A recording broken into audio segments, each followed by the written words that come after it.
Did you know that the ancient Egyptians believed that you had 9 spiritual bodies and that one of them was the name? It is called the REN. And my name is Aset, and you're here at the Goddess Inside. And today we're going to be talking about one of the 9 spiritual bodies, which is the REN. If you were to see the REN in hieroglyphs, it looks like this. So you have the mouth symbol, which is the sound, and then you have the N sound, which is the water. So this is the REN. The REN is part of, as I said, the 9 spiritual bodies, which include the Ba and the Ka, the Ib, the Sekhem, the Sahu, the Kaibit, and the Ak. I believe I got all of them. And it includes the REN. So the REN is the name of something. And when we look at the hieroglyphs, so here we are again with this mouth symbol over the water. And when we see this, this in and of itself shows us the power of the spoken word over this primordial ocean, which was the Nu or the Noon in ancient Egypt.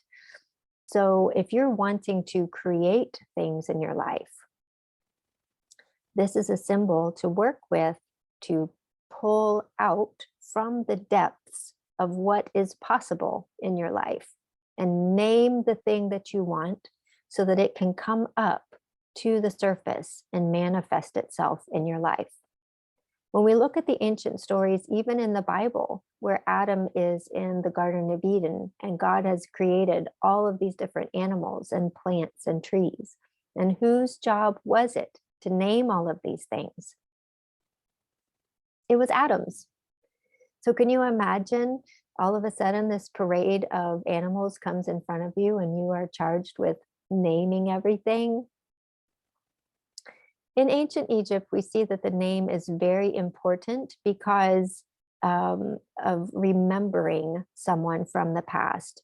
We have a couple of different instances where this is shown because we will see cartouches of kings who have been erased or chiseled out so we can no longer see the name that's there.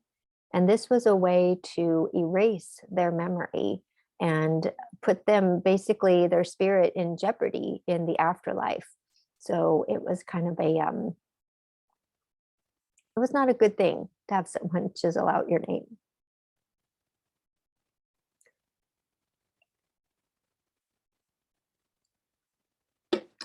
I have a little bit of a cold, so pardon me for taking a drink today, but I really wanted to get this video out to you.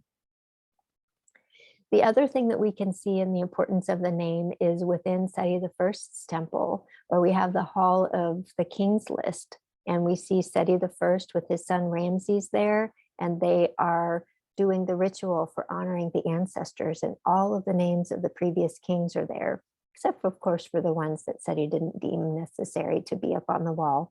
So he omitted their names. So instead of having their names in a cartouche and being scratched out, he just omitted them altogether.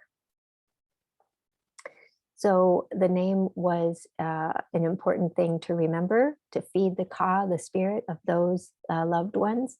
Anytime that today you might go and light a candle and say a prayer for the name of someone that you love who's passed away, this is a way for you to revive a part of their spirit, to feed the Ka in a way, to give their spirit this other part of their being, which is their name, so that they can live. So when we look at the coffin text and it says, "Say my name so that I may live," this is what it's talking about.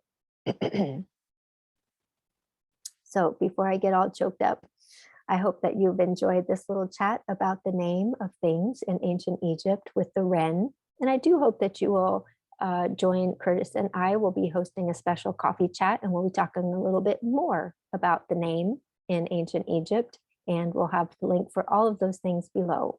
But in the meantime, may you, as always, enjoy everything about today.